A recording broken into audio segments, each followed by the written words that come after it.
So, welcome back sa ating free course. So, Forex or short for foreign exchange is exchanging another currency to another currency. So, para kang virtually, para kang, alam mo yun, money exchange that is you are operating on the phone or your PC. So, your goal as a trader is to buy the strongest currency and also to sell the weakest currency. Okay? So, you will gain profit. Kunyari, namili ka ng US dollars against the euro at lumakas yung economy ng US, ng Amerika, no? So, you will gain profit from that if you took a good buy sa mga tinatawag nating dip or correction. So, same thing naman, if you want to sell a currency, you have to pick a weak currency and keep on selling that. For example, the Japanese yen has been very weak for a couple of years. So, it's a good currency to actually sell. So, malalakas ngayon, US dollars, gold as of 2024, Swiss franc, etc. So, ang maganda sa Forex, mga kaibigan, sa mga nanonood dito, is pwede nyo po itong gawin. Kahit PC, laptop, or mobile phone lang po ang gamit nyo. At marami na pong broker ang nag-o-offer kahit maliit lang po yung capital. Yung iba nga, pwede ka po mag-start ng play money muna or yung tinatawag po nating demo account. Meron po tayong 4 trading sessions. So, yung pinaka maaga na trading session sa Forex is what we called the Sydney and Tokyo session. So, for my broker, this one starts at around 7 a.m. So, morning session. So, pwede ka na mag-trade ng morning session. And then, meron tayong 3 p.m. session which is called the London session. And of course, everyone's favorite, yung New York session which starts on PH time which is around 8 p.m. So, guys, ang Forex po runs on about 7 trillion US dollars daily. Ganun po kalaki ang trading volume ng foreign exchange ngayon. So, sobrang dami na pong nagpo-forex all around the world. Just imagine the volume of 7 trillion US dollars daily. So, another good thing about Forex, guys, is maraming Forex broker ang nag-o-offer ng very good execution, very good leverage. Pag-usapan natin yung leverage on some other video. Magagandang credit bonus, yung mga deposit bonus. So, you know, there's no need for you to actually do a big deposit kasi, you know, a lot of brokers are actually accepting kahit nga $5 deposit lang. So, yun yung pinaka maganda ngayon sa pagpo-forex. So, mga next video, marami pa tayong pag-uusapan kung para sa iyo ba tong foreign exchange, saang broker kayo magsa-sign up. So, if you want to know more about forex, just keep on watching the video. So, 3 subject muna tayo dito sa video na to, which is the ISO code, currency pairs, and Forex code. So, punta muna tayo dun sa ISO code. So, kumbaga, ito lang naman yung 3-letter na code na kailangan memorize nyo when trading Forex or future. So, ibig sabihin nito, example, Rudolph, ano ba yung ISO code? So, for example, Philippine peso, ano yung tawag natin dyan? PHP. Yung US dollars, USD. So ngayon, dito sa screen natin, makikita natin, ito yung different Forex ISO codes na kailangan nyo. Of course, I'm not gonna show it all to you kasi sobrang dami po nito. And let us just stick to the basic. So ayan, makikita natin yung mga pinaka-basic na ISO code dito sa Forex, which is, ayan, makikita nyo po sa picture, yung Canadian dollars, which is CAD, yung Mexican peso, which is considered an exotic pair, which is MXN, AUD, Australian dollar, NZD for New Zealand dollar, and CHF, and the rest is here. So, ibig sabihin, once you are in the market, ito po yung mga single ISO code, which mamaya i-discuss natin kasi i-pair po natin sila sa ibang currency para paglabanin sila. For example, sanay po tayo dito sa Pilipinas, which is Philippine peso to US dollar. Magkano yung rate? 1 US dollars ngayon is around 57 pesos. So, ang pinaka-common na tinetrade sa buong mundo with the most volume when it comes to Forex major pairs is the Euro USD. Ay, hindi pala nakita. Ayan, nakikita nyo, ito yung mga pinagpe-pair, no? Pinagmamatch. Gaya ng sanay kayo, USD to PHP, $1. 1 US dollars is equals to 57, 58 pesos. Ito naman po, Euro USD is the most traded major pair in the world. So makikita nyo rin po dyan, meron tayong JPY USD or yung pinaka-common na USD to Japanese yen. So JPY, yan po yung Japanese yen natin, which has been performing really bad for a couple of years now. So meron din tayong GBP, which is the British pound. Ayan, meron tayong CHF, Euro, CHF naman. So, etong pair na to, grabe, ilang taon na tong downtrend, hindi pa rin nakaka-recover. And then, meron din po tayo mga exotic pair, yung USD HKD, USD SGD. Pag sinabi nating exotic pair, ito yung mga hindi masyadong natitrade, low volume, kaya usually matataas po ang spread nito sa mga broker.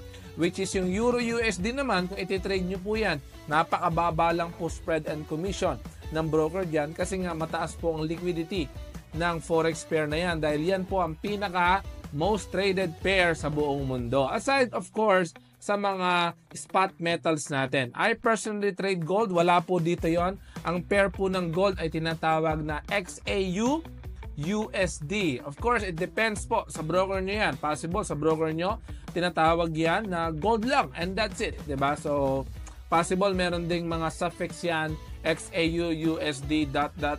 or kung ano man yung ilalagay ng broker. So, every broker, guys, hindi ibig sabihin na sa broker ko XAU USD, XAU USD na rin sa'yo. Yung silver naman, XAG USD. Siyempre, you can also trade oil, you can also trade coffee.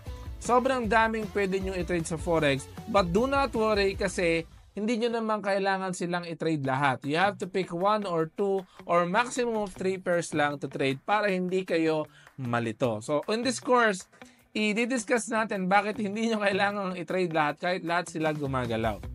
So ngayon alam nyo na may mga codes po lahat ng currency natin. Sanay po tayo sa Philippine Peso which is PHP, USD to US dollars.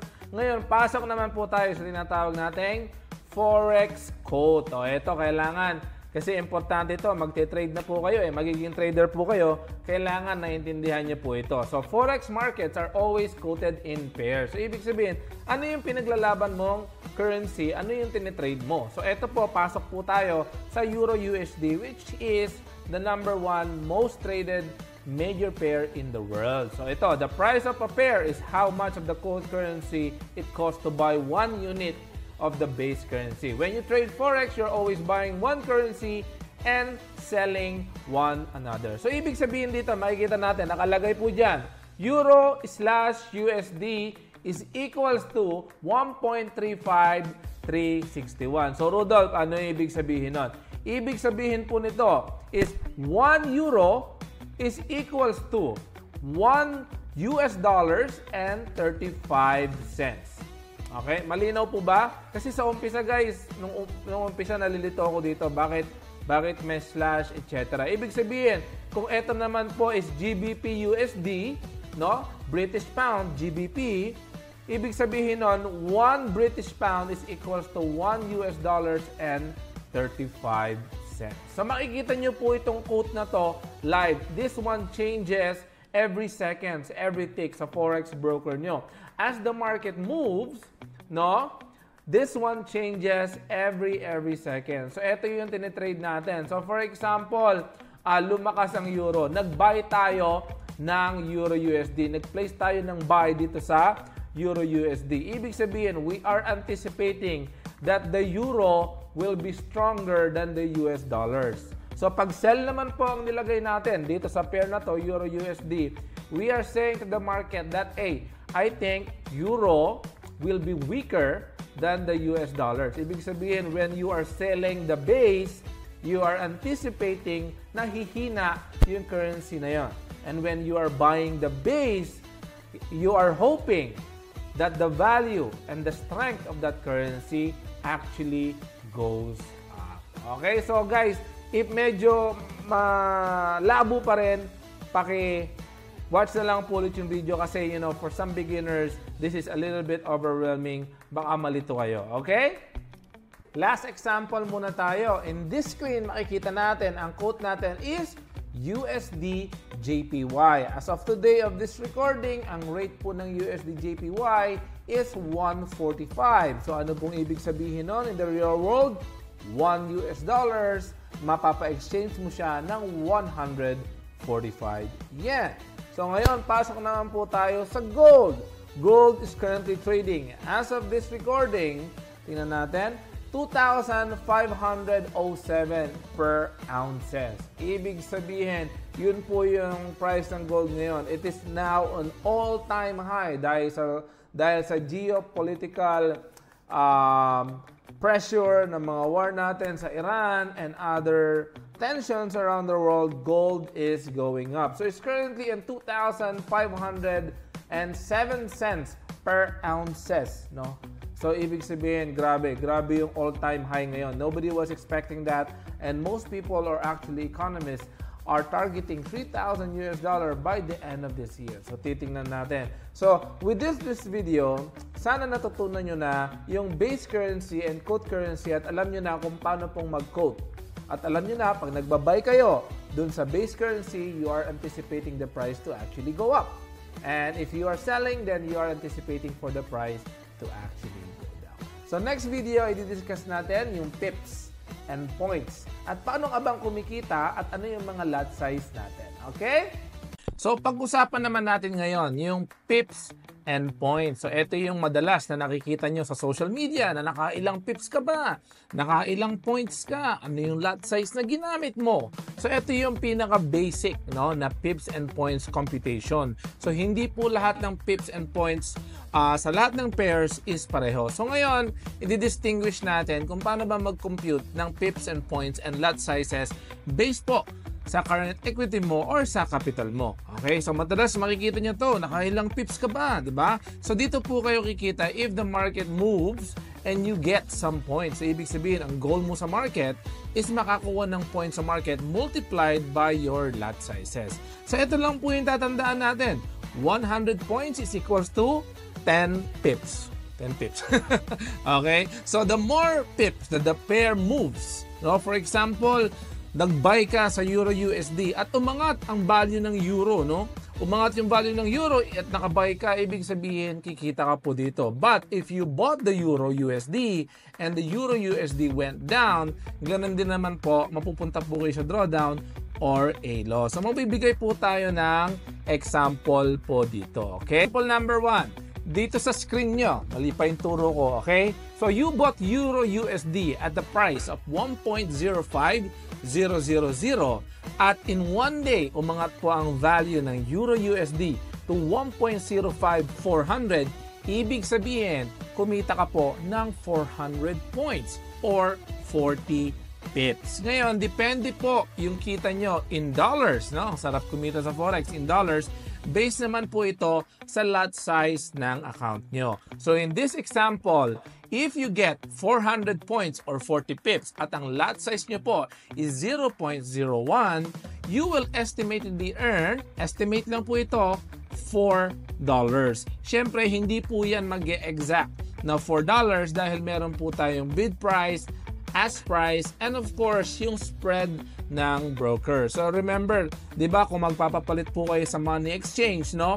Makukuha nyo po yung USD to PHP, may kita po doon yung money exchange. Ganon din po yung mga broker kung saan po tayo nag-deposit ng pera, meron po silang kita kada click po ng buy and sell kasi meron po tayong tinatawag na spread na i-discuss po natin on some other video. So ito po example, 0.01.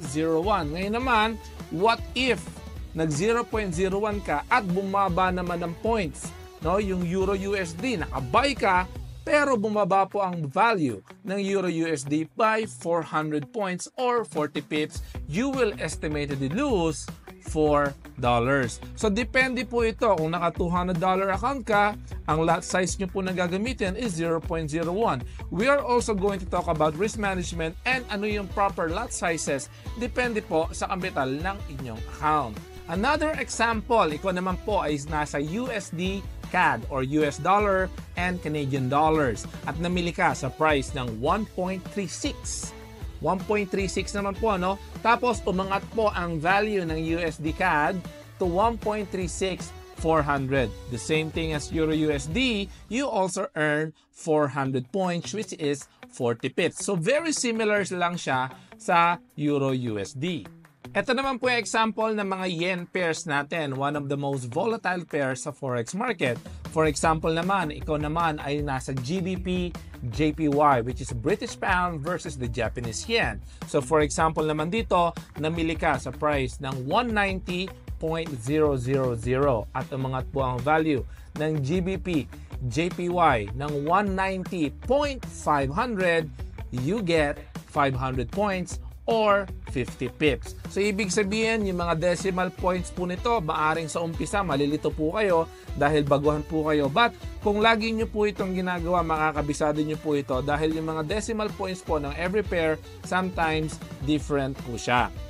Punta naman po tayo sa favorite po ng lahat, which is XAU-USD, which is gold. Ito naman po, medyo kakaiba yung pag-count po ng points dito or pips. Lalo na dun sa US 30, US 500, Nasdaq, and oil, and silver. Dito muna po tayo sa gold. Okay? Ito naman po yung example ng gold. So for example, you bought gold. Namili ka ng gold, nakabay ka sa price ng $2,000 per ounce. Okay? 2,000. And then, ang price po ng gold tumaas po ng 2005. So, can you guess kung ilang points po yon or pips? Okay? So, kakaiba po ito sa USD CAD, GBP, JPY, and Euro USD. Dahil kung umangat yung gold from 2000 to 2005, you get 50 points or 50 pips pala. Okay, sorry. 50 pips or 500 points. So, iba po ang computation ng pips and points sa gold. Okay, another example, namili ka po ng gold. Okay? Nasa halagang 2,000. Okay, so ngayon, sell muna. Okay, example, you sold gold at a price of $2,000. Okay? And then, bumagsak po ang gold. Nakasell ka. Ibig sabihin, if the price of gold went down and you are on a sell, you will earn points. So, from 2,000, bumaba po yung price ng gold sa 1,980. Okay? Can you guess how many points did you get? Right? That is equivalent to 200 pips. Okay, so 200 pips is roughly 2,000 points when it comes to conversion. So, magkakaiba po yun, no? Meron pong mga ibang pair na sa umpisa, kung ito po yung first time nyo magpo-forex, minsan malilito ka, pero, you know, as times goes by, no, masasanay ka rin po sa pag-compute ng points. So, makita nyo sa Euro USD, no, yung computation natin is the last 3 digits, no? Decimal points. And then, doon naman po sa gold, medyo malaki po yung jump ng pips and points. We love trading gold because it moves a lot. You actually earn from a volatile pair, no? You want to avoid yung mga pair na mga hindi naman gumagalaw kasi if hindi po gumagalaw yung pair at mababa po yung volatility niya, mahirap mong kumita ng pera dahil hindi naman po siya gumagalaw. Alright? So, malinaw na po ba and pips and points? Okay? So, do you want another example? So, balik po tayo sa Euro USD. Okay? So, for example, namili ka po ng Euro USD at a price of 1.1000. Okay? 1.1000. At umangat po ito ng 500 points or 50 pips. At ang lot size po na nakabay nyo po is 0.01. Ibig sabihin, 0.01 times 500 or 50 pips, which will roughly give you $5. Okay? So, madali ba? So, ibig sabihin, hindi nyo po kailangan magmalaking lot size lalo na kung nagsisimula po kayo sa Forex. Stick to 0.01, 0.02. Habang lumalaki po yung balance nyo, pwede na po kayo mag 0.10, 1 lot, 5 lot, 10 lots, etc. Okay? So, nakikita nyo po ba? Daging mali ang turo ko. Okay, so yun po yung pips and points. Sana po malinaw. Kung naguguluhan po, please paki-replay po itong video kasi importante po ito na malaman nyo. Lalo na dun sa gold kasi nung nagsisimula ako, hindi ko alam i-compute yung pips and points ng gold. Nalilito po ako. So sana malinaw po yung pagkaka-explain ko and I'm explaining this in a very, very simple way. Okay? So that's all about pips and lot sizes. We're gonna talk about bid price, ask price, spread, on the next video. So, pag-usapan naman natin yung mga forex brokers. So, sila yung magpe-place on your behalf on the liquidity provider. So, ibig sabihin, dito ka mag-deposit ng pera and then dito, dito ka makakapag-download ng software on your mobile phone and also on Windows or Mac para makapag-place ka ng trade. So again, itong Forex broker, they can give you great leverage which we are going to explain in this video. So for me, I'm going to be demonstrating you on how to sign up on XM. I'm going to show you why XM. Bakit si XM? Marami pong brokers, all brokers are great.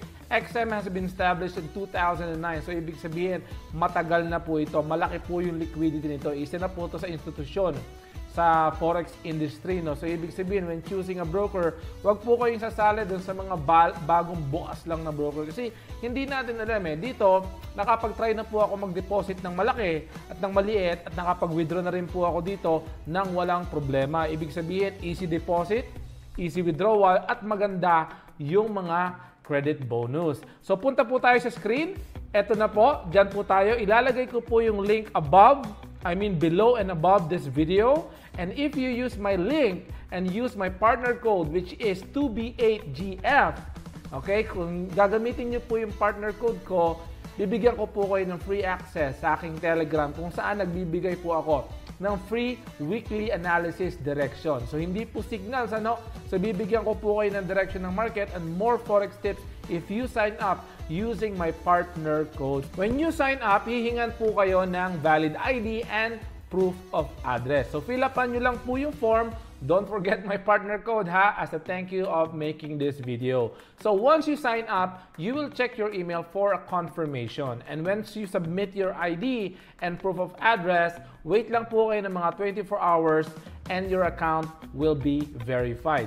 So eto po yung dashboard ng XM Global. So ibig sabihin, makikita nyo po yung isang account ko po dyan, merong $600 at makikita nyo po dito lahat ng navigation menu. So navigate lang po natin yung dashboard ng XM. So dito po sa taas, dito po yung mga account nyo. So makikita nyo po dyan, may Real, MT5, ito yung account number nyo po. So tuturuan ko po kayong mag-create ng account. So ito lang po when you're creating an account, punta po kayo dito sa My Accounts, okay? And then iyon, click nyo po yung Open Additional Account. Okay, so click nyo po yung Real Account. Ayan. So ito, explain ko po kung ano yung difference ng Standard, Micro, Ultra Low Standard, Ultra Low Micro, and Shares. So you may want to go with Standard or Ultra Low Standard. Ngayon, if you go with Standard account, makakakuha po kayo ng deposit bonus up to $10,500. Ibig sabihin, if you deposit $500, meron po kayong bonus na $500 in balance. Ibig sabihin, magiging 1,000 po yung total equity nyo. Ibig sabihin, if ever that you deposit 500 at naubos nyo po yung 500, meron pa po kayong bonus sa XM na 500 na pwede nyong ipang-recover. So, yun yung maganda po sa standard account. Yung ultra low standard naman, nakikita nyo po dyan, mababa po yung spread niyan. Okay? Mababa rin po yung commission ng broker sa'yo. Pero wala po yung deposit bonus. Okay? Hindi ko po nire-recommend yung micro at ultra low micro. I want you to stick with standard or ultra low standard. Okay, take note. Another one that is very important. Pag nakandito na po kayo sa My Account nyo at nakikita nyo na po yung ID, please take note of this kasi punta po kayo dito sa Manage at click nyo po yung account information. So makikita nyo po dyan kung anong server po yung account nyo kasi mamaya po, importante po yan kasi ilalagin nyo po yan dun sa MT5 app dito sa Windows or Mac or sa mobile phone. So ito po yung ID, ito po yung ID na ilalagin nyo at ito po yung server. Okay, once you downloaded the MT5 app, install nyo lang po and wait for a couple of minutes. And once you run it, ito po yung tinatawag nating MT5 terminal. So next video, i-guide ko po kayo kung paano pong gamitin to. But for this one, to end this video, ilalagin po natin yung account na ginawa natin sa XM. Okay? So make sure if you want a deposit bonus, standard account po yung gagamitin nyo. And if you want tighter spread, yung ultra low standard. Pero for starters, go for the standard account. Sayang naman yung bonus. Ako naubos ko na po yung bonus ko sa XM. So ganito po mag-login. So ito po yung magiging itsura ng account. Okay? And punta lang po tayo dito sa My Account and click nyo po yung right click. And click nyo po yung Open an Account. So hahanapin nyo po dito yung itatype nyo po XM Global. Ayun, XM Global Limited lang po, yung server natin. Wag po itong MU Limited. So punta po tayo sa XM Global Limited. Punta po tayo sa connect with an existing account and i-connect na po natin yung account nyo. So ito po yung account ko and then i-enter ko lang po yung password ko. Okay, once we finish, dapat po makikita nyo na po yung account nyo. So ngayon, dahil nalagin nyo na yung account nyo, makikita nyo po dito sa demo natin na ang balance ko is 0 and yung equity ko 0 dahil hindi pa po tayo nagdi-deposit dito sa account natin. So punta rin po kayo sa Google Play Store and App Store. You can also download MetaTrader 5. Okay? Ang pangalan po doon is MetaTrader 5. So ilalagay ko po dito sa screen para ma-download nyo. And you can also log in your account on your mobile phone. So next video, pag-aaralan natin kung paano bang gamitin itong MT5 terminal at paano ba tayo mag-place ng trade and buy and sell at gagamitin ko po doon demo account. So I'm going to teach you on how to use all of this doon sa pinaka-basic muna kasi you're going to be overwhelmed pag tinignan nyo po itong mga buttons na to, sigurado hindi nyo po alam yan. So magkakaroon po tayo ng walkthrough kung paano pong gamitin ang MT5 terminal for Windows and also sa mobile phone.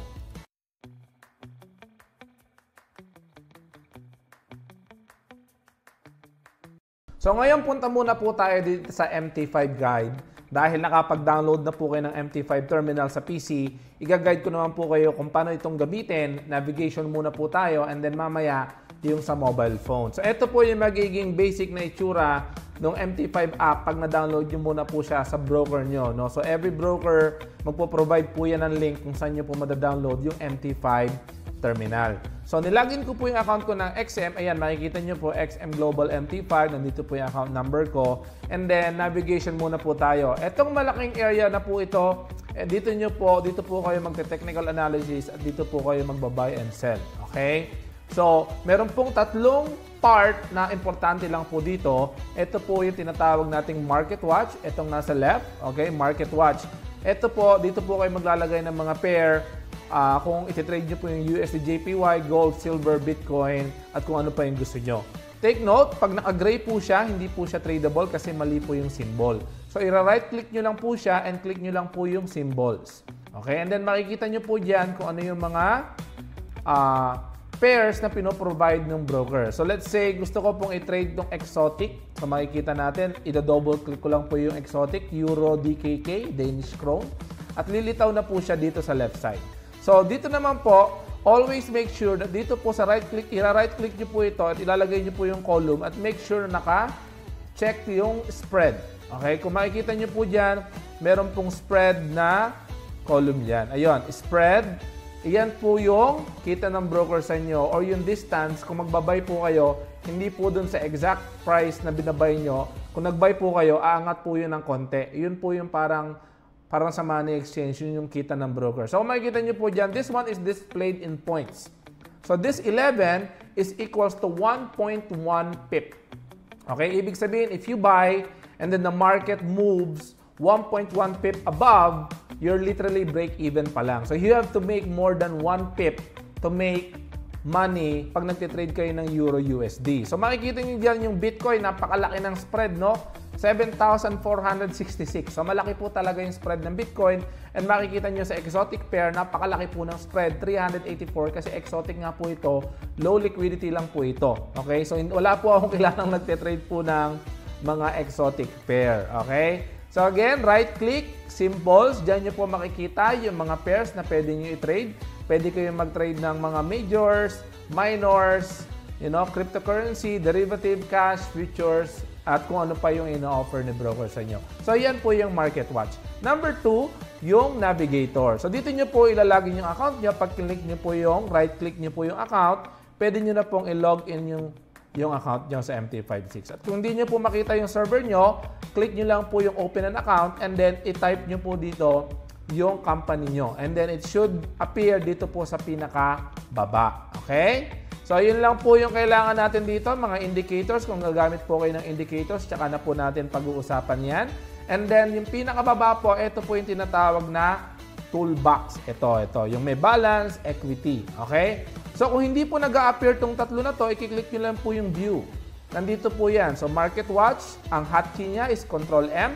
Navigator, Control-N. And then, yung toolbox is Control-T kung gusto nyo pong gumamit ng shortcut. So pag click ko po yung toolbox, mawawala. Okay? Pag view ko at click ulit yung toolbox, lilitaw po siya. So baka kasi ma-X nyo tapos hindi nyo alam kung saan po pulutin, ganun po maglagay no. So ito lang po yung tatlong importante. So kung magbubukas po kayo ng chart, right click nyo lang po yung chart, and then click nyo lang po yung chart window. Ayun, nagbukas na po siya. Okay? Easy? Okay. Now, dito naman, you can open as many chart as you want. Ngayon, meron akong sample dito kasi pag default nyo pong dinownload yung app, ito po yung lilitaw, ang pangit. So, gagawin po natin red and blue. Okay? Red and blue, okay? The first thing that you should do is ito pong shift end of the chart from right border. Ito. Okay, ito. Click nyo lang po yan. Yun yung una. Dapat lagi pong nakaklik po yan, ha? And then, i-right click nyo po yung chart and click nyo po yung properties. Okay, yung properties, lilitaw po dyan. So, ibig sabihin, gusto natin yung bar up, blue, and bull candle is equals to blue, bar down is to red, and bear candle is to red. Okay, and then click lang po natin yung okay. Ayun. Okay, yung pag-zoom in po, meron po tayong plus and minus po dito. Ito po yung plus, ito po yung minus, or you can use your keyboard plus and minus. You can also use your keyboard. Okay? And then, the last thing, right-click nyo po ito and then off nyo po yung grid kasi para sa akin ang messy kasi pag may grid. Okay? Click nyo lang po yung grid. Ayun. Okay? So, makikita natin, medyo mas malinaw na siya kaysa dun po sa default na ganito. Yung green lang tsaka white. Okay? So, para sa akin ito, mas nakikita mo yung price action, no? So, punta muna po tayo dito sa taas. Ito po yung tinatawag natin time frame bar. So, kung makikita nyo ako, ang pinaka-lowest time frame ko po is 15 minutes. Minsan lang po ako nagpa 5 minutes but never po ako nagwa 1 minute. So, you can toggle in yung time frame na gusto nyo and then mapupunta po siya dun sa time frame na kinlik nyo. At kung wala naman po yung time frame na gusto nyo, i-right click nyo lang po yung toolbar and click nyo lang po yung customize. Pagka-click nyo po ng customize, ayan, pwede na po kayo mag-insert and then pwede rin po kayo mag-remove ng time frame. Okay? So, ito naman pong square na button na to, yung lahat po ng chart na binuksan nyo, mabubuksan. Okay? And then, ida-double click nyo lang po yung ulit yung gold para mapunta po ulit kayo sa gold. And make sure na naka-on po itong shift end. Okay? So, kung mag-order naman po kayo, ito po yung new order kung magba-buy and sell po kayo. Pero, meron pong mas mabilis dyan, ito pong quick trade. So, paano pong i-enable yan? Click po natin yung tools, options, and punta po tayo dito sa trade, and then make sure na naka-on po yung one-click trading. Okay? So, pag na-click through, accept nyo lang po at lilitaw na po ito. Dito nyo po enter yung lot size nyo, for example, 0.01. Ayan, dito po yan. Okay? So, click nyo lang po ulit ito, mawawala, a-appear, mawawala, a-appear. Okay? So, dito, ito yung kumbaga parang volume ng hindi ko na po yun ginagamit. Okay?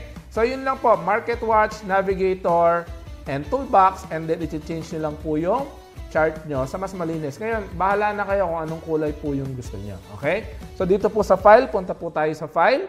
Okay? Pwede kayong mag-open ng account. Pwede kayong mag-log into trade account or web trader. View. Ayan po. Ito mo yung view kanina natin, mga toolbars natin. Okay?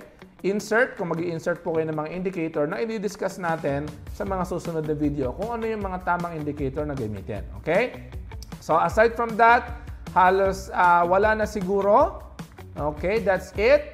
Okay, so tingnan natin kung meron pa tayong na-miss. Okay, ito pala, very important, yung crosshair. Control F. Dito nyo po kasi makikita kung ano yung price. Ayan. So, makikita nyo po kung saan po yung mga levels. Yan, makikita nyo, as I move this, the numbers on the right side actually moves as well. Okay? Ito naman, line. Kung gusto nyo po maglagay ng line, and you can click delete if you want to delete. Ito naman is a triangle if you want to delete, if you want to create a support and resistance. So overall, yun po yung pinaka-basic ng MT5 app dito sa Windows. Okay? So pasok naman po tayo sa mobile.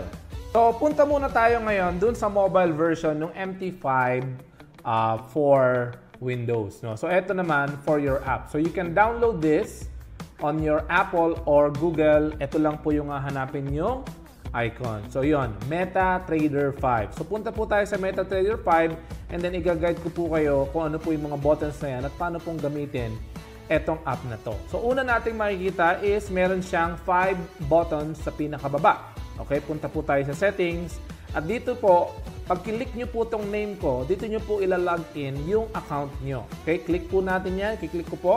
Yan. Ito po yung cellphone. Kiklik ko po. At mapupunta po tayo dito. Dito nyo po makikita yung plus button kung saan hanapin nyo yung server nyo o yung broker nyo kung saan nyo malalog in yung account nyo. Okay? So, kung mali po yung password nyo dyan, malalagay po dyan invalid password and kailangan nyo pong i-check. So, dyan nyo po makikita yung company name or server name. Okay? So, yun lang po yung sa settings natin. Okay? So, aside from that, wala na pong kailangang gawin po dito. Okay? Punta po tayo sa history. Okay? Ito po yung history ng mga trade nung account nyo po na ginamit. So, this is my sample account, demo account. This is my small account. Ayan, nag-profit lang po ito ng $155. Kasi ito po, pinapakopy ko po ito sa mga copiers ko sa Excel. Ngayon po dun sa trade, dyan nyo po makikita yung balance nyo at equity nyo. Tsaka yung mga open position nyo, yung mga buy or sell nyo po. Okay? So, yun po yung mga trade. Okay? And then sa chart naman, yung katulad sa MT5 for Windows, dyan nyo po makikita yung chart, yung katulad ng ginagalaw nyo. So, makikita nyo dito, pinalitan ko po yung kulay ng bearish candle na dilaw and yung bullish candle ko naman po dito is blue. Okay? Punta muna po tayo sa quotes. Okay? Yung quotes, ito po yung parang market watch dun sa MT5 for PC. Yung pinakita ko po previously. So, dyan nyo po makikita yung, ayan, for example, yung gold. So, makikita nyo po dyan, may nakalagay po dyan gold and then meron pong 40, 41, 36 na nag-change. Yan po yung spread ng gold as of now kasi New York session po ito. Okay? So, dito naman pong enter symbol for search. Ayan, makikita nyo po dyan yung katulad ng market symbol sa MT5 for PC. Ayan, so pwede kayong magdagdag. Click nyo lang po yung plus kung ano po yung gusto nyong pair na i-trade. So, kung gusto nyo na pong mag-delete, gusto nyo naman pong mag-delete ng pair, click nyo lang po itong upper right pencil. Ayan. So, ayan. Pwede nyo na pong i-delete to. Ayun. Okay? So, ayun. Na-delete na, no? So, ngayon, paano tayo mag-place ng trade, etc. Ito pong H1 sa taas. Okay? Itong H1 sa taas na nakalagay. Ito po yung time frame natin. Okay? Time frame, pag kinlik nyo po yan, ayan po, M15, M30, H12, H3, H4. Pwede nyo pong i-click yung tatlong button sa top right. Ito, i-click ko po, no? Yun. So, dyan po kayo pwedeng magdagdag ng time frame. I-hold nyo lang po yung time frame na gusto nyo pong i-add. Okay? So, dito naman po, makikita nyo, pwede ko pong i-pinch, zoom in, zoom out. I-pinch nyo lang po yung screen nyo. Okay? Yun po, ganun po zoom in and zoom out sa mobile phone. So, pinch nyo lang po yung screen to close, to zoom out, and then zoom in, pag ganun po yung zoom in. Okay? So, dito naman po yung top right po nitong screen na to. Ito po nakikita nyo to. Okay? Diyan po kayo pwede mag-place ng trade. Lalabas po ito ng sell or buy. Nasa right po yung buy at sell po yung sa left. Diyan po yung lot size, yung sa gitna. Okay? So, yun po, no? So, aside from that, ito po, cursor lang to para makita yung mga prices. And then, dito po yung mga indicators natin, yung tinatawag na F. Yun po yung indicators natin. Okay? And then, ito po yung mga objects kung gusto nyo pong magdagdag ng lines, etc. Okay? So, yun po, makikita nyo, kanina positive po yung balance natin and bumaba po yung gold. At dahil nakabuy po ako, no? Dahil nakabuy po ako, nag-red po yung position ko. Ibig sabihin po ng red, ito po yung tinatawag nating drawdown. Okay? So, kanina blue po yan and profit ako. So, possible matalo po itong trade na to dahil po yung candle nagiging bearish. Okay? So, pag-uusapan po natin yung paano mag-trade, paano mag-close sa mga susunod na video. So, this video, it's all about navigation nung app natin. So, ito po yung logo, ito po yung icon, at ito naman po yung navigation pinakita ko po sa inyo. Okay? So, I will see you next video.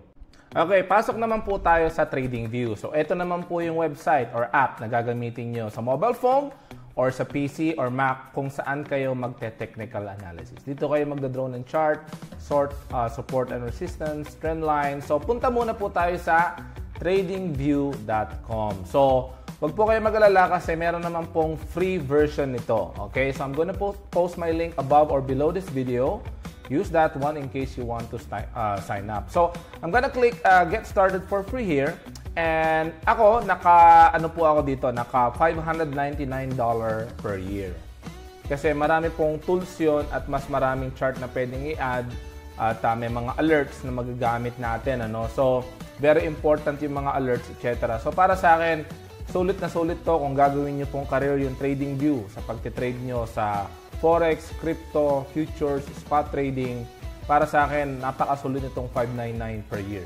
Kung hindi nyo naman kaya, pwede namang free muna kung nagsisimula po kayo. Okay? So, punta muna tayo, sign up. Okay? Ayan. So, pwede tayo mag-sign up using your Yahoo, Google Mail, email, etc. So, after nyo mag-sign up, syempre, papadalan kayo ng email confirmation yan. So, punta lang po kayo sa email and confirm nyo. So, ito po yung magiging itsura nyo. Ako po, naka-pro account po ako sa TradingView. So, marami rin po itong community. Meron din po siyang mga trade idea ng mga nagtitrade din po sa iba-ibang bansa. Okay? So, para sa akin, nakakasilaw po itong white. So, gawin nyo po, click nyo po itong top right. Ay, mali. Saan ba yun? Ayan, click nyo lang po yung name nyo. Ayun, makikita nyo po, naka-premium po yung account ko. And then, click nyo lang po yung dark theme. Kasi, nakakasilaw yung white. Okay? So, ganito. Okay? Ito po yung ano nyo at ito po yung mga pairs na iti-trade natin. Okay? So, punta muna po tayo dito. So, pwede po tayo mag-add ng sarili nyong watchlist. So, click nyo lang po itong plus. Okay? And then, mag-add po kayo ng symbol. So, pwede po kayo mag-trade, for example, Bitcoin. Ayan, makikita nyo po yung Bitcoin dyan. Okay? Kung Forex naman po yung i-add nyo, okay? Ito po yung mga watchlist natin. Okay? So, sa watchlist, ito po yung magiging parang template nyo or yung lagi nyo i-click para ma-watch. So, for example, pwede kayo mag-create ng new hot list. So, for example, my favorite. Okay? Kunyari, favorite lang naman. Okay? Favorite. So, ngayon, ito, ang nakalagay po dyan sa taas, favorite. So, pwede po ako mag-add ng, for example, gusto ko ng gold. Ayan. Click ko lang po itong plus button. Ayan. Okay? Pag na-click nyo na po yung plus button, pwede nyo na po siyang i-click. Okay? Pag na-click na po siya dyan, ito po yung magiging itsura. And click nyo lang po yung see on super charts or full chart. Ayun. So, ngayon, makikita nyo na po yung gold na ito po yung chart ng gold. So, pag-aaralan po natin yung mga candles, Japanese candlestick and patterns on the upcoming video. But, i-delete ko muna po lahat ng mga drawings ko po dito dahil dito po kayo gagawa ng technical analysis. At doon kayo magte-trade sa MT5 terminal nyo. However, meron naman tayong way kung i-connect natin yung broker natin dito. Tapos, dito na rin kayo mismo magte-trade sa TradingView. Para hindi na kayo gagamit ng MT5 terminal. That's on a later on videos kung gusto nyo po. So, makikita nyo dyan. Ayan. So, TradingView, punta muna po tayo dito sa right side. Dito po yung mga charts natin. And then, dito sa top left, nandito naman po yung mga time frame. Okay? So, for example, siminage natin to. Ito ngayon, naka 12 hours. Ilalagay ko po sa 4 hours. Ayan. So, ibig sabihin, within 4 hours, ito po yung naging nag-form na candle. Okay? So, dito naman po, ito po yung mga tools natin and mga drawing natin. Okay? So, ako hindi ko naman po ginagamit halos lahat yan dahil sobrang almost 100 po yung tools dito, 100 drawings. Hindi nyo naman po kailangan yun. Okay? So, dito sa top left, dito naman po yung mga symbols. So, kung gusto nyo mag-add, for example, Euro USD, ayan. So, pwede nyo pong i-click yung Euro USD and mapupunta po doon. So, one click, napupunta na po tayo sa ibang chart. Gaya ng MT5 terminal, ito rin po yung meron po tayong indicator templates pala po ito. Okay? Ito, kung mag-add ka naman po ng indicators. Okay? So, para sa akin, dito talaga kayo maggagawa ng charting nyo. Kasi dun sa MT5 terminal, more on like yung trading dun. Although, pwede rin naman dun, pwede kayong maggawa ng support and resistance dun. Tuturo ko din naman po sa inyo. Pero para sa akin, ang TradingView po kasi talaga yung number one. Ito po talaga yung ginagamit ng lahat ng tao or lahat ng trader na talagang seryoso sa trading. So, nakikita nyo dito, ang dami-dami pong tools na pwede nyo gamitin. Ako po, ang ginagamit ko lang, ito pong nandito, yung mga favorite ko. For example, gusto ko mag-draw ng support, gusto ko mag-draw ng resistance, okay, and then pwede ako maglagay ng text, pwede ako maglagay ng line, okay, and then pwede tayo maglagay ng long position, yung buy setup natin, yan yung tinatawag nating buy setup. So, makikita natin kung ilang pips. Ayan. So, para sa akin, napaka-short lang naman ang video na to, but ito yung kailangan nyo talagang laging binivisit every day, lalo na Saturday and Sunday, where you're going to be planning your trade for the next week. Kasi you don't actually sit on the chart and then just click on buy and sell. You need to prepare yourself Saturday and Sunday. You also need to check the news that is coming for the next week. So, ano ba bang meron dito? So, tingnan natin. Actually, wala na. Ganun lang po. No? Huwag kayong masyadong ma-overwhelm kasi kung first time nyo makita tong TradingView, baka malito kayo. Okay. Iyon pala, no? When you go to TradingView for the first time, baka hindi po ganito yung kulay. Gaya ng MT5 terminal, right-click nyo lang po yung chart and click nyo lang po yung settings. Okay. So, ayan, makikita nyo po settings dito. Pwede nyo pong baguhin din yung kulay just like yung MT5. So, for example, ito, nilagay ko yung bullish candle ko na white and yung bearish candle ko na blue. So, ito, makikita nyo kaya yung chart ko dito, blue and white. So, depende kung ano pong kulay yung gusto nyo. Kayo na po bahala doon kung meron kayong mga lucky colors sa feng shui. So, yun lang. So, ito po, ganun din po. Pwede nyo rin pong i-download to sa mobile phone nyo, sa Google and App Store. And ilagay nyo lang po yung account nyo doon. So, lahat po ng gagawin nyong chart dito, etc. Lahat ng gagawin yung mga support and assistance po dito, mapupunta rin po, masisync din po dun sa mobile phone. Okay? So, I'm gonna see you next video. Welcome back. Ito naman, basic candlestick pattern. So, alam nyo, maraming traders ang naghahanap ng magic indicators, ng buy and sell, etc. But those things does not exist. And the most important thing for you to do is to know how to actually read the candles from top to bottoms. Most accurate way on how to trade. Wag alisin nyo na po yung mga indicator because for me, after trading for almost 5 years, price action and naked chart is always the best thing. The more indicators that you actually add on your chart, the more complicated trading becomes. So, keep it simple, okay? So, pasok po tayo. What is a Japanese candlestick? So, 1990 pa pala to, no? By a broker called Steve Nison. So, tingnan natin. So, makikita natin dyan sa picture, merong green and red candle. Okay? So, ibig sabihin lang yan, okay, this happens nga pala on every time frame. 1 minute to the monthly. Okay? So, tingnan natin yung green candle. So, kung makikita nyo, pag ang bullish candle, ang open niya laging nasa baba. And then, yung close, ibig sabihin, dun po nag-close yung price. So, for example, this is a 1-hour time frame. Nagsimula po yung candle ng 4 o'clock. So, nag-open po yung price doon po sa baba nung green candle. Doon nag-open. Okay?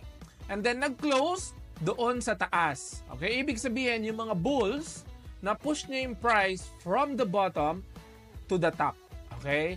Yung high naman, during that 1 hour. So, example natin dito, 1-hour time frame. Okay, during that 1 hour, napaabot actually ng mga bulls yung price to that very high. Okay? And then yung low naman, doon naman napaabot ng mga sellers yung price. So, ibig sabihin, nag-tug of war din po yung buyers and sellers during that chosen time frame. Pero after 1 hour, sa example natin na 1 hour, nanalo pa rin po yung mga bulls pushing the price up. Okay, so ibig sabihin, nagtatag of war po yan. Makikita nyo, gumagalaw at gumagalaw, ano? So, yung open, pag bullish, lagi nag-start sa baba. And then, yung ending noon, yung close, nasa taas. Okay? Baliktad naman po sa bearish candle. Sa bearish candle naman, ang open noon is nasa taas at napunta sa baba yung close. So, ibig sabihin, na-push down po ng mga bears yung price. Okay, bumagsak po yung price. Whatever. So, 1 hour time frame tayo. So, yung high, ibig sabihin, during this 1 hour, actually, lumalaban po yung mga bulls. Okay, pininpoint nila dun sa taas, sa high. But, the bears, pumasok and binagsak yung price dun sa low and then nag-close siya above nung low. So, dun sa closing price. Okay, malinaw po ba? Okay, so, paano ba natin babasahin yung Japanese candlestick? So, ganun lang, bahala na kayo kung anong kulay yung gamitin nyo. But, ito yung magiging parang core ng trading nyo na how to read the candlestick. Doon sa advanced course natin, ituturo ko sa inyo yung mga volume and mga wick fill and exhaustion. Okay? Pero dito muna sa basic, aralin muna natin paano basahin yung mga Japanese candlestick. Okay? So, ito, single candlestick pattern, the spinning top. So, kung hihimayin natin, i-analyze natin, regardless kung bullish siya or bearish, no? halos nag-tug of war lang yung bears and bull at halos hindi gumalaw yung price. So during the 1 hour time period, halos walang nangyari. Kumbaga na ganun lang nila. So this does not give a lot of information. So parang ano lang siya, parang ganun lang, di ba? Okay, so Maruboso naman, ito yung tinatawag natin kumbaga bullish talaga, no? Lalo na kung bullish yung candle, imagine niyo no, nag-open yung price dun sa baba, nag-end doon sa taas ng walang wick. So isipin niyo, teka, asan yung mga sellers? So kung 1 hour to, ibig sabihin pala during the 1 hour na overwhelm ng mga buyers yung bears. So na-push talaga ng bulls yung price. So this is a good indication na pataas pa yung price. Okay? So ganun din naman pag bearish to nagsisimula sa taas and nag-end sa baba, ibig sabihin sobrang bearish. Ibig sabihin, wag kayong ito, pag nakita nyo to at nag-sell kayo, there's a high probability that the price will go up even more. Kasi kung i-analyze natin, teka, nag-open sa baba, nag-end sa taas, tapos wala man lang low. Asan yung mga sellers, di ba? Okay. So, doji naman, ito pong mga doji guys, this is a lack of volume. Ibig sabihin, halos walang nangyari. 'Di ba? So kung parang ito yung mga candlestick na ibig sabihin don't trade this. Okay? Unless matagal ka na sa trading at kaya mo nang mag-advanced technical analysis. Though this give a bit of information sa aming mga advanced trader, pero sa mga baguhan, this is just a sign of, you know, like an indecision ng market. And the best thing to do is wait for the next hour candle to form. Okay, so ayan yung mga doji natin. Long-legged doji, gravestone, dragonfly, and 4-price doji. So, you know, halos walang nangyari sa price. Okay? So, hammer. No, if the market forms a hammer after an extended move down, so makikita nyo yung hammer na yan. Regardless kung bullish to or bearish, makikita natin na yung pressure from up, tinulak niya yung price pataas. Pero nagkulang pa rin yung volume. So, the best thing to do here is wait for the next hour candle and then decide kung iti-trade mo. Okay, so ito yung hammer natin. And meron naman tayong inverted hammer. So, ito naman, mapa-bullish or bearish to. For me, this is a sign of bearish move, no? Kasi pinupush ng sellers yung price pababa. Okay, so meron tayong hammer, inverted hammer. Marami pong candlestick na makikita nyo sa market. But dito muna po tayo sa pinaka-basic kasi baka malito po kayo. Etong hanging man, okay? Hanging man looks identical to a hammer. The only difference being where it crops up. Okay, makikita natin, dito sa example natin, bearish candle siya. Pinush ng bulls yung price. Pero, yung next candle, bearish pa rin. So, ibig sabihin, there's a high probability that the price will go down kasi nagkulang na yung mga buyers. Kasi dapat, kung malakas yung mga buyers during that time, dapat nag-end up pa rin yan as bullish. Okay? And shooting star. Para sa akin, ang shooting star, bearish candle to. Okay? It's a bearish sign. Whether it's a bullish candle or bearish candle, pero ganito yung itsura. Ganun pala. Kung ganito yung itsura, there's a high probability, lalo na sa higher time frame, na ang susunod na mga candles nito is pababa. Okay? So, didiscuss natin yan sa advanced course. So, double candlestick pattern. So, makikita natin to madalas. Ito naman, engulfing candle. Ito yung lagi kong tinitignan sa chart kung meron na ba tayong engulfing. Okay? Ibig sabihin lang nito na engulf, na overpower. Dun sa first image natin, nakikita natin dyan, na yung bullish candle, mas malaki yung body kesa sa bearish candle, ibig sabihin na engulf niya. No, yung previous price action, there's a high probability that price will go up. Ganon din naman po sa bearish. So kung makikita natin sa second example sa baba, yung bearish candle, na-engulf niya yung previous bullish candle. Mas malaki siya. So the bigger, the better. Okay? Kasi kung isipin nyo, kung malakas pa yung buyers, dapat hindi nag-appear yan. So, this works well sa mga higher time frame. 30 minutes, 1 hour, 4 hour. Okay? And, of course, eto naman, kung naghahanap po kayo ng reversal at naghahanap kayo ng buying, eto naman po, the 3 white soldier pattern. So, kung makikita nyo, after nung mga bearish candle, no? After ng mga bearish candle dyan, pumasok yung 3 white soldiers. 3 bullish candle ang nag-form. So kung tigwa 1 hour po ito, ibig sabihin for the past 3 hours nananalo yung mga bulls. Ibig sabihin, you should be looking for a buy, especially if you are on an uptrend. Nalinaw? Okay. So 3 black crows naman, kabaliktaran kong kanina, no? Ibig sabihin, kung 1 hour time frame po ito after nung bullish move, meron 3 candle na nag-form na bearish. And there's a higher probability that the price will go down. Especially kung ito ay nasa downtrend, this is a good indication that the downtrend will continue for the price to go lower. Okay? So, yun lang yung pinaka-basic natin candlestick pattern. And dun sa advanced course natin at sa mga quiz natin, magte-take tayo ng mga quiz para tingnan natin kung gaano na kaalam nyo sa candlestick pattern. So, para sa mga baguhan po dyan, wag na po kayo mag-rely sa mga indicators na nakikita nyo sa YouTube, sa Twitter, sa TikTok, at sa social media.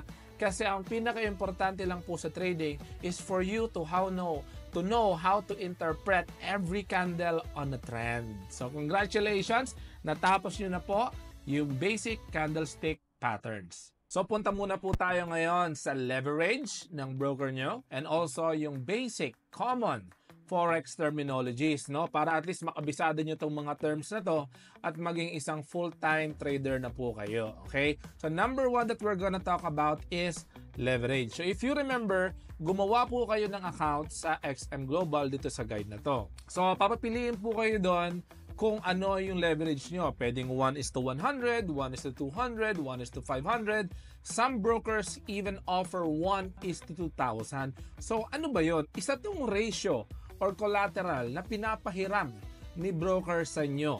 Okay? So for example, nag-deposit ka po ng $1,000 at nagkaroon ka ng account na 1:500. Ibig sabihin, 1,000 times 500, iyan po yung buying power mo or yung pwede mong magamit na power sa pag-buy and sell. Kasi kung 1:1 ka lang, ibig sabihin, para ka lang money exchange. So, ibig sabihin, actually double sword itong leverage. The higher the leverage that your account has, of course, the more profit that you will be able to do on that account. Pero, the more losses also din yung exposure nyo sa market. So, I personally use 1:100 and 1:500. Okay? So, yung mga ibang broker, pag lumalaki na yung capital nyo, binababaan nila yung leverage nyo. Okay? So, for beginners, you can do 1:100, 1:500. Wala namang masyadong problema doon. Ako, sanay po ako sa 1:100 and 1:500. While other traders, they can go as high as 1:1,000 or even yung ibang broker, grabe, 1:2,000. Just imagine, kahit $1,000 lang yung capital nyo, imumultiply yun by 2,000 para makapag-trade po kayo. So, yan po yung collateral or parang pautang po ni broker sa inyo. So, wag po kayo mabulag. Grabe, ito, 1:2,000. Pero syempre, the higher leverage is, the higher the risk. Okay? So, punta naman po tayo sa madalas na narinig natin, which is bullish and bearish. Okay, ito yung mga bulls and bear. So, napakasimple lang naman ito. Pag bullish ang market, ibig sabihin, mas marami ang buyer, kaya makakakita tayo ng mga higher high and higher low. Ibig sabihin, the price just keeps on going up, no? Parang yung gold, no? Since 2021, 2020, yung price ng gold nag-steady na. Ngayon, nasa 2,000 plus na. So, pag bearish naman yung market, ibig sabihin, mas maraming sellers dito sa chart na to or sa pair na to. Ibig sabihin, ikaw din, kailangan makapaghanap ka ng short position. Because there's a higher chance. No, sabi nga, trend is your friend. Ibig sabihin, if the market is bullish, you have to look for a buy. Okay, so we're going to discuss about different strategies on the other courses and other videos. But eto, terminologies muna tayo. So, ganun lang po. Napakasimple lang po. Bullish and bearish. You buy on the bullish market and you sell on the bearish market. Okay? So, next natin is support and resistance. So, ibig sabihin lang po nito, meron tayong mga level ng price sa market na madalas nagbabounce. Okay, dito po mas madalas po ito support. So the higher the time frame, the stronger the support, okay, and resistance. So ibig sabihin, on this key price, laging hindi bumababa doon kasi may mga buyers, no, mga banks, institutions, hedge funds or yung tinatawag nating market maker. So kailangan mapaplot natin yan sa chart, sa trading view, kasi dun tayo hahanap ng candlestick pattern kung paano tayo sasabay sa mga market makers. Yung resistance naman po, dyan po yung mga level na active yung mga sellers. Ibig sabihin, itong resistance level na to, lagi na lang pag ang price pumapanig dyan, bumabagsak yung market. Ibig sabihin, that's the price that they are taking profit and also selling. So dyan active yung mga sellers. Sa support naman, dyan active yung mga buyers. Okay, napakasimple lang naman po yun ng support and resistance. Okay? Open and close position. So pag sinabi nating may open position ka, it's either may buy or sell position ka na running sa MT5 terminal mo or sa mobile phone. Okay? Close position naman, ibig sabihin, either na take profit mo na siya or na stop loss mo na siya. Okay? So ibig sabihin, open and close position. Ganun lang po, napaka-basic. Next na po, take profit order. Ito yung madalas na makikita nating TP hit. TP hit. Ito yung masaya. Kasi nate-take profit level mo. So if for example, you bought an asset on a specific price level, tapos pumunta naman dun sa target mo, automatic magko-close po yung position mo, and then malalagay po dun sa MT5 terminal mo, take profit, TP. Ibig sabihin, nag-buy ka dito, ito yung target mo, at yung price umangat doon sa level na gusto mo, automatic magko-close po yung position mo in profit. Okay, syempre, yung kabaliktaran po niyan is yung tinatawag nating nakakalungkot na stop loss. Okay? So yung stop loss naman, example, nakabuy ka and you're hoping for the price to pump up, kaya lang for some other weird reason, merong news, biglang bumagsak yung price at na-hit yung stop loss mo. Okay? Ibig sabihin, nakabuy ka, bumagsak yung price, may stop cam price dito, and then this also protects your account from blowing up or being margin called. So, ibig sabihin, dun sa risk management na gagamitin nyo, no?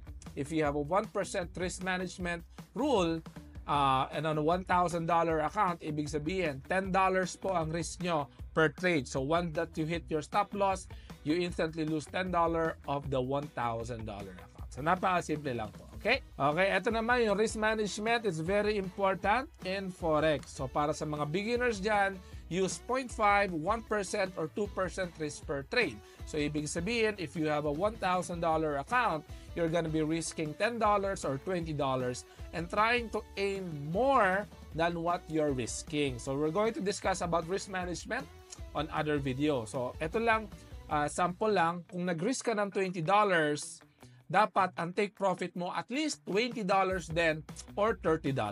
So you must always make sure that your take profit, lagi kang nagtitipi, is mas malaki sa mga losses mo. Okay? Portfolio naman. Dito naman portfolio mo, napakasimple lang. Yung Forex portfolio mo, makikita mo yung buong account history.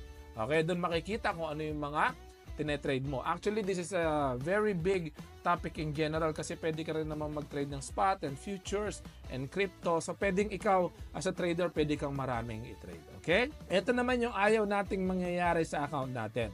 Yung tinatawag nating liquidation. So, remember, when you created an account, you were given a privilege by the broker to create a 1:500 or even more leverage. So, ito, tingnan natin, no? Margin requirement. When you open an account that uses leverage, you must maintain a certain amount of money. This margin serve as a collateral for what is borrowed. Okay?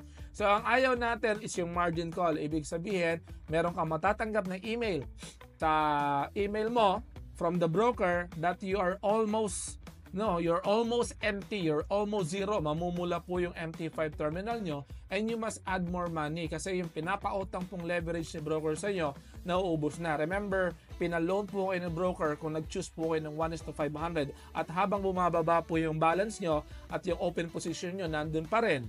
No, possible ma-margin call kayo. And of course, yung last step niyan, liquidation level. Ibig sabihin, naubusan na po ng leverage yung account nyo, wala na pong pera, automatically all of your open positions will be closed in a loss. Okay? So, yun lang po yung mga basic terminologies natin. Hindi nyo na po kailangan intindihin yung mga ibang terms, no? And then, lastly, ito po, madalas po akong ma-i-slip or slippage. So, pag-usapan natin about slippage. So, slippage refers to the difference between the expected price of a trade. Ito po yung example. For example, you bought gold, no, for the price of 2,000. Kaya lang, sobrang volatile ng market. Ang bilis masyadong gumalaw ng candle, nagwawala. Pagka-click mo ng buy sa price ng 2,000, ma-execute yung order mo sa 2004. Ibig sabihin, na-slip ka. Okay? So this happens during major news and volatility hours. Ibig sabihin, yung take profit level mo, possible mas-slip din po yan. Pwedeng positive slippage. Ibig sabihin, kung dito ang take profit level mo, biglang tumaas pa yung price, sobrang taas, at magkakaroon ka ng positive slippage. Yung stop loss naman po, ito po, madalas po, negative stop loss slippage. Ibig sabihin, if your stop loss is 2%, kaya lang, so sobrang volatile ng market, no? Pasaway ka, nag-trade ka during the news. Sa sobrang bilis, bumagsak ng candle, hindi na-capture ng software natin or liquidity provider natin or yung broker natin, sa halip na matalo ka ng $20, ang mawawala po sa iyo is $30 or more. So again, do not trade news kasi ito madalas pong nangyayari sa akin to.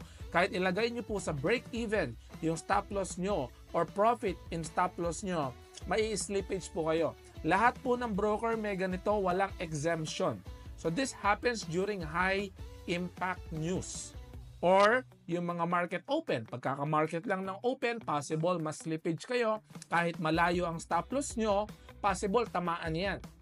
So kung meron kayong open position ng Friday, Saturday, naglagay kayo ng stop loss at tingin nyo safe na kayo, pagbukas ng market ng Monday, ayan na, makikita nyo na stop loss pa rin kayo kahit hindi naman pumunta yung market dun sa specific price. Okay? So I hopefully you learn from this video and I will see you next episode. So pasok muna po tayo sa fundamental analysis and technical analysis. So ano ba yung fundamental and ano ba yung technical? So fundamental is basically you are studying, the world news, ano yung mga global events, and ito yung actually what drives the market to a certain price. So for example, maraming gera, merong kaguluhan sa mundo, naggera yung Russia and Ukraine. Usually, the safe haven currencies like gold, they actually tend to go up. Okay? Because yung mga investors, iisipin natin, kung investor ka, where do you actually put your money? And since gold is considered as a safe haven, just like the Japanese yen, gold will actually drive up. Okay? So yun yung mga fundamental analysis natin. So, maraming site to visit, and I'm going to post the site. So, number one site that you should actually be visiting right now is forexfactory.com. So dito kayo magbabasa ng mga current events, ano yung mga nangyayari sa buong mundo on every currency or mga bansang tinetrade nyo. For example, trader ka ng AUD USD, so you may want to actually kind of study yung economy ng AUD. Do they have a good interest rate? Malakas ba yung mga job hiring nila? Marami bang building permits na nangyayari? So for example, bakit importante yung job hiring numbers?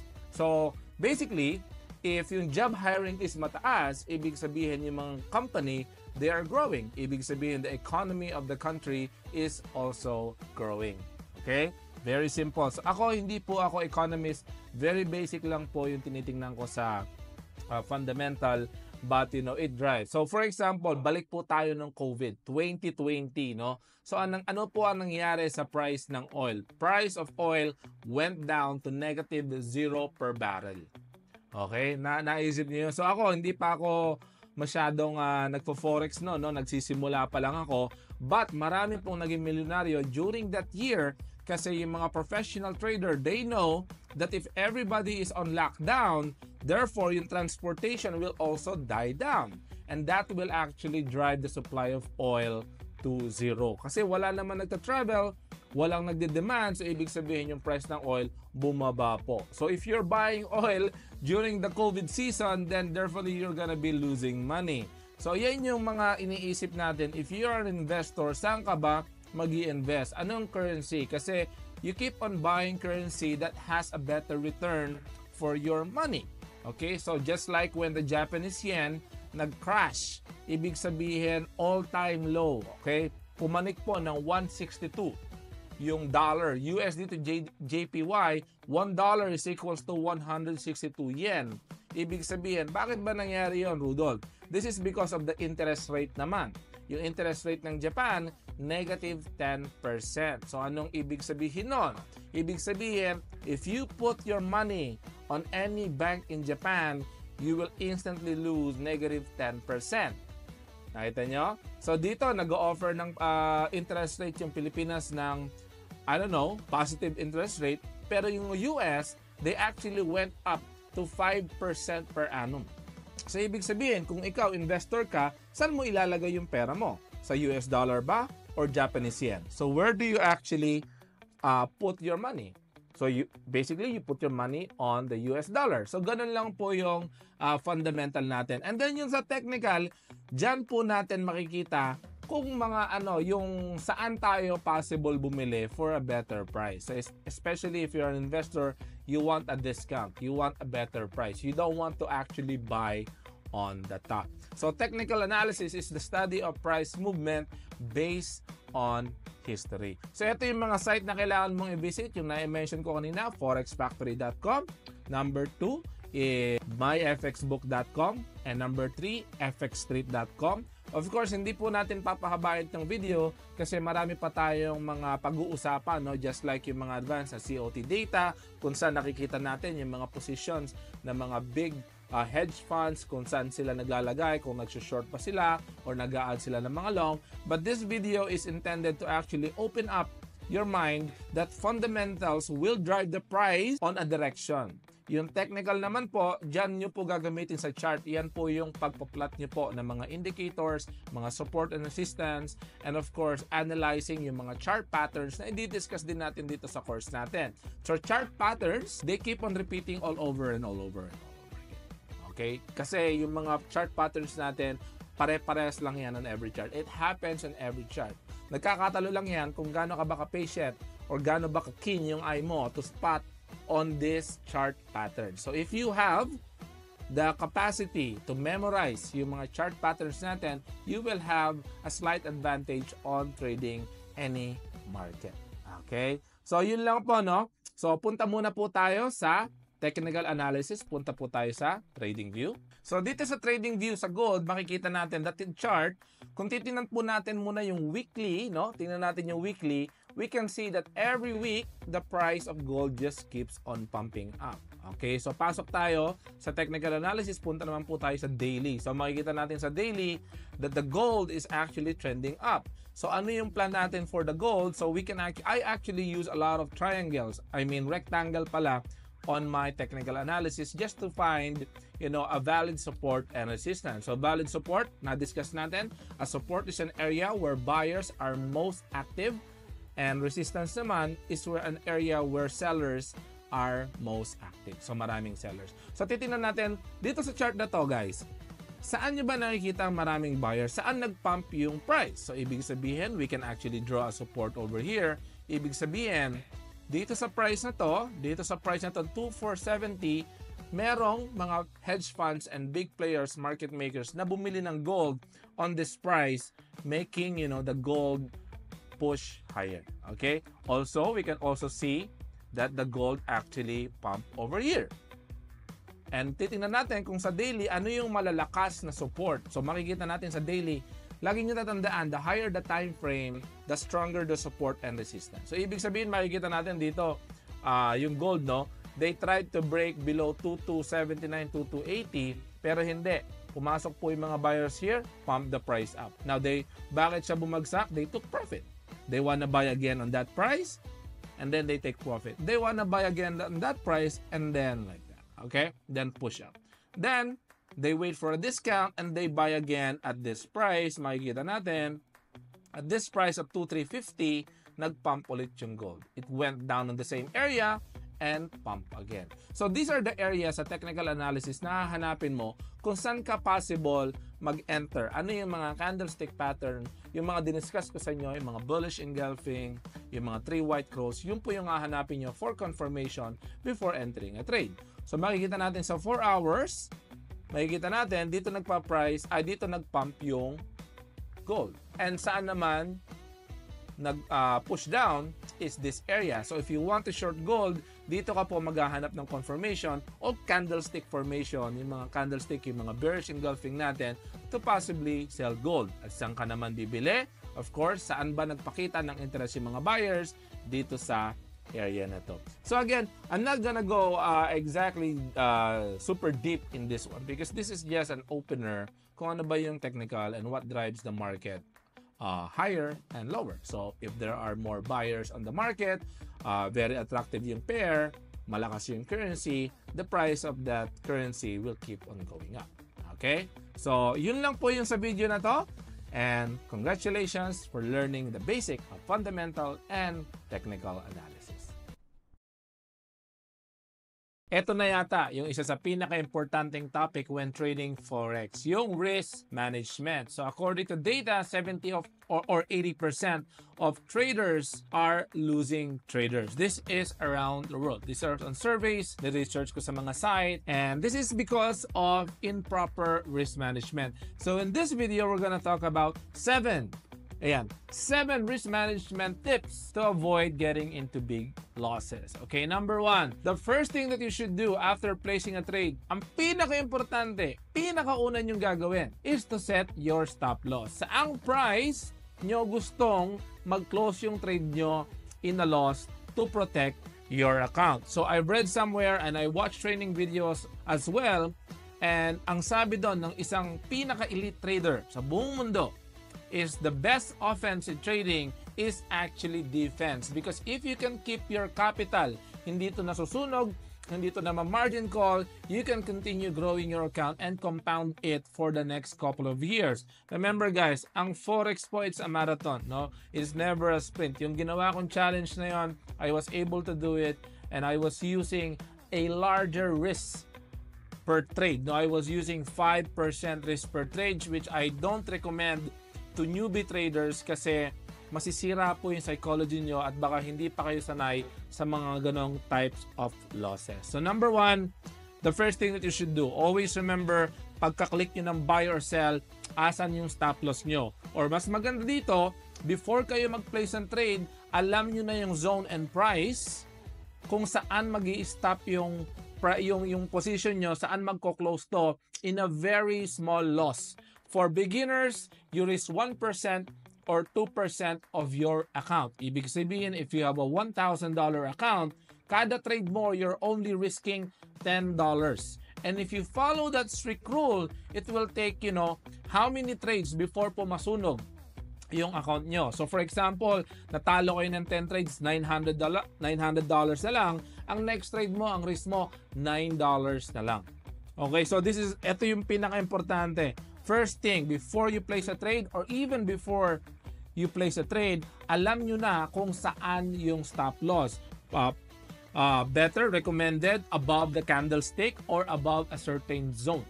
Okay, that's number 1 for risk management, yung stop loss natin. A lot of traders ngayon sa Pilipinas or even around the world, they do not use stop loss.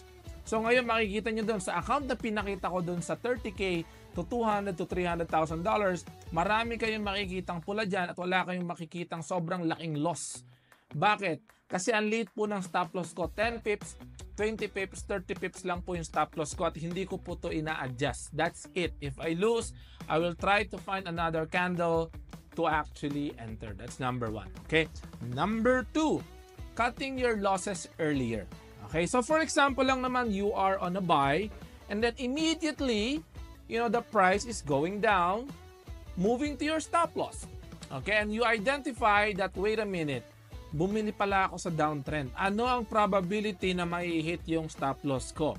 And then, nakita mo na yung bearish candle na engulf yung previous 5 bullish candle. Pag ganun yung sign, no?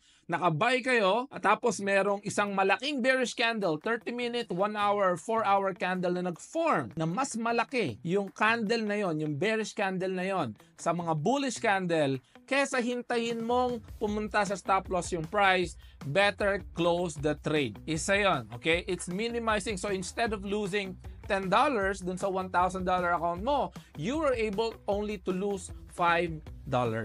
Diba? So, minsan i-analyze mo pagka-click mo ng trade, minsan, teka lang, mali yata ako May news pala in 5 minutes. Okay? So, isa yon. Number 2 is cutting your losses or yung mga losing position earlier. Huwag nyo nang hintayin ma-hit yung stop loss. So, I do this a lot. Okay? So, meron mga disadvantage to an advantage. We're gonna talk about that on the advanced course. But for now, yun muna.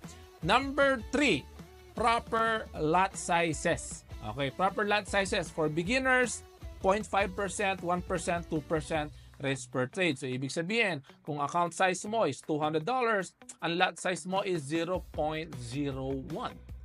Okay? At pag nakatungtong ka na sa $500, you can increase your lot size to 0.02. At pag $1,000 ka na, pwede ka na mag 0.03 and 0.04. So if you keep on increasing your lot size, if you keep on winning, you're going to compound your account exponentially throughout the months and years. Remember, you are pursuing a career that pays really well.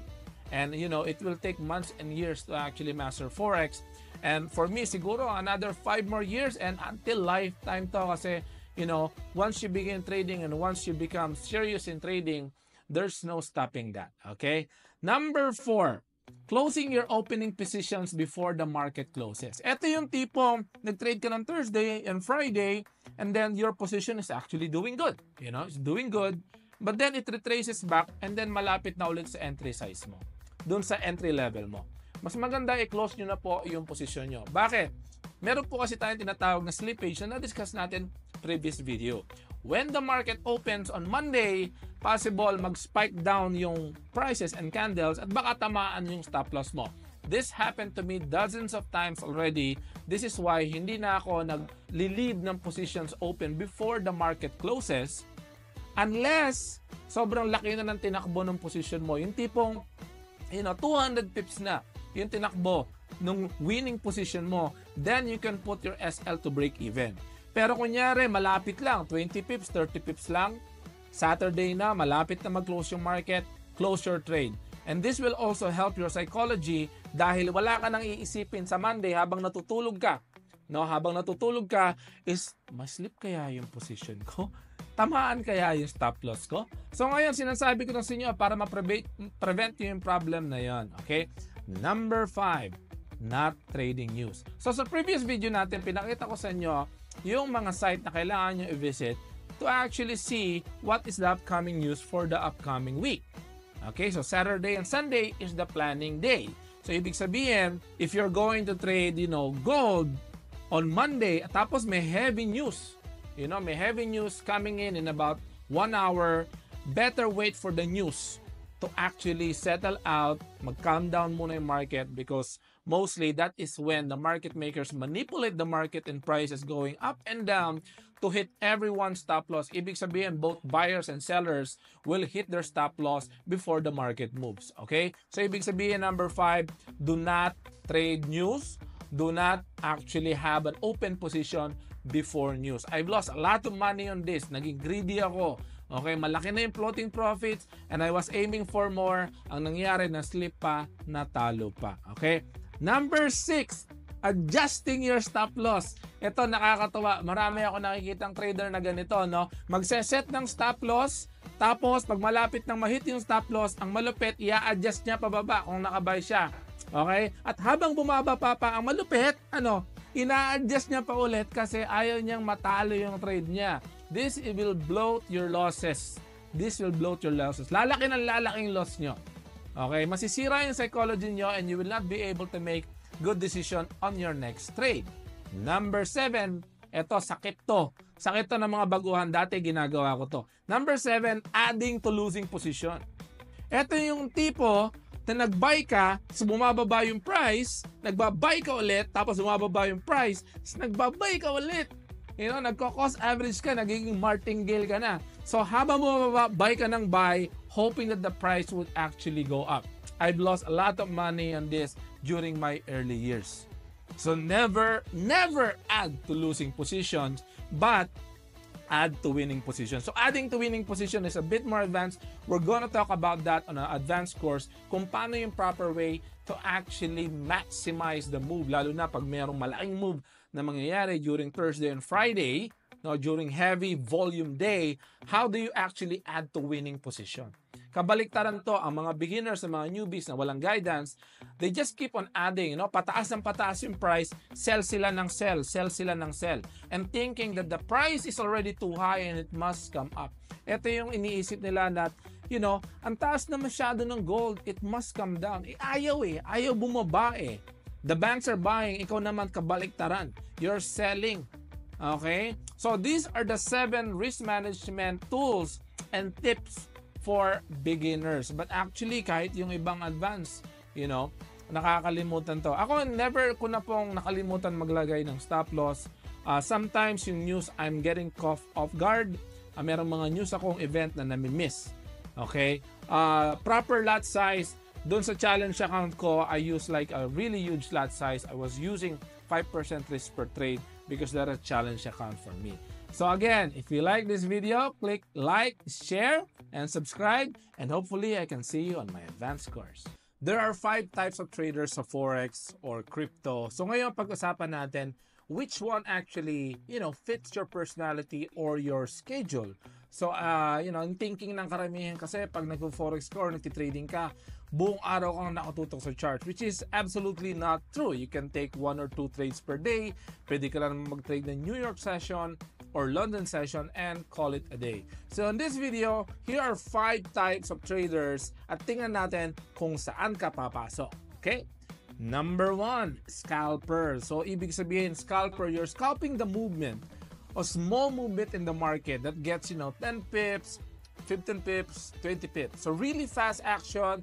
In this type of trading, you're using the 5-minute, 15-minute, or even 30-minute candle. So, ang goal mo dito as a scalper is to get, 10 pips, 20 pips consistently every day. Okay? This is scalping.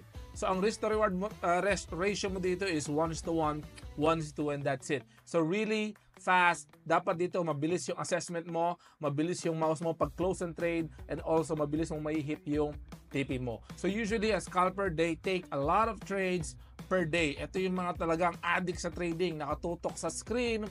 They want to get 10 pips, 10 pips, 10 pips, 10 pips, 10 pips, and 10 pips. So, yun yung scalper or yung mga scalping.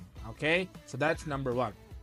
Number 2, ito yung day trading. So, ito yung marirecommend ko sa mga beginners. Kasi, scalping is not that easy. Kung meron kayong makikitang hype sa social media na scalping is easy, it's not true because the price moves really fast, especially on a high volume day. So, number 2 is what I recommend. So, day trader. Ano ba yung ibig sabihin ng day trader? So, basically, you take a trade on the day and your goal is to actually close it on the same day. Kaya nga, hence, day trading or day trader. So, ang goal mo dito, usually, ang goal mo, ang ginogol mo, 30 pips, 50 pips, 500 points, and that's it. You close the trade, you get out of the market, punta ka na sa life mo, go out with your family, and travel. That's it. You hit your daily goal of 50 pips, you're done for the day. You don't want to give back to the market what you have get. So, yan yung day trading. So, if you can consistently get 50 pips from, recognizable patterns, then you're gonna be a successful trader. Okay? Number 3, swing trader. Swing trading is most likely, you take a trade on Monday and then hopefully you can close it in a few days. Ang goal mo naman dito, more than 50 pips. Okay? So ako, I can scalp, I can do day trade, I can do swing trade. So mahaba na po yung patient ko when it comes to holding a winning trade. So papakita ko po sa inyo sa advanced course and sa mga exclusive meetings po natin, yung isa sa pinakamatagal kong hinold na trade at yung amount, kung magkano yung amount na nakinita ko doon sa trade na yon. It's really hard to actually do swing trading kasi kung mahina yung psychology mo at beginner ka, possible when you have a winning trade, baka matempt ka na, sayang to, pera na eh. And then tomorrow, magigising ka, ang layo na pala. Ang layo ng inakyat ng buy ko. Sana pala hindi ko kinlose. Ito yung swing trading. So you take 1 or 2 trades per week, 4 trades per week, 5 trades per week. Pero ang aim mong points or pips, mataas. So this one is a bit harder for beginners kasi wala pa kayong nade-develop na psychology. Hindi pa mataas yung psychology nyo to actually hold a winning trade. Okay? Number 4, eto, hindi pa ako nakakita ng mga position trader. Position trading is, you take one trade and hopefully you can close it for the next 3 months or 5 months. Ito yung tipong sobrang advance mo na alam mong babagsak ang economy ng New Zealand, kaya nag-sell ka na ng New Zealand dollar months ahead of the market. Okay, so kung titingnan nyo yung chart ng NZD-CHF, for example, 3 years na po siyang pababa. So if you actually took a sell on 2021, you could have made thousands of pips even just on one trade. So ito mahirap po mag-position trade, lalo na yung mga broker, possible ma-charge ka sa swap fee. We're gonna discuss that in some other videos, no? So para sa akin, if you're a beginner, stick to day trading and scalping para magamay niyo yung market. And then ako, wala pa akong masasabi sa mga position trading kasi wala pa akong kilalang nagpo-position trader. Okay? And number 5, ito po yung wag niyong gagawin. Ito yung mga gamblers. Okay? Madalas nakikita niyo to sa social media, sa Instagram. Ito yung mga tipong lahat ng trade nila all in. Okay? Yung tipong $500 account lang pero sobrang daming buy and sell. Yung talagang i-spam nila yon, no? I-spam nila yon hanggang maubos or madoble. So it's either nag-flip coin lang sila. They trade news, they don't use stop loss, they just pray, and hopefully they can win. So ito yung mga gamblers natin. So marami ako nakikita ng ganito sa TikTok na they gamble on news. Sometimes they win, sometimes they don't kasi it's 50-50. They don't have any risk management at all. They don't use stop loss. They just pray and hope for the best on every trade. So ngayon, alin dyan, i-assess nyo dyan, sa tingin nyo, alin ba dyan yung suitable for your schedule and your personality. Okay, do you want, a fast-paced action? You can go for scalping. If you want to have 1 or 2 trades per day, day trader, so you can get out of the screen and then magkaroon ka naman ng buhay aside sa trading. And of course, yung swing trading, if you have a strong psychology and holding a winning trade, you can actually do 1 trade per week and still beat a lot of traders in the world if you have a very, very good position that you can actually hold for a longer time. And of course, please don't be a gambler. I haven't trained to be a gambler, but I do lose a lot, okay? But yun lang for this video, and I hope ma-figure out nyo na which one do you actually choose out of all these 5.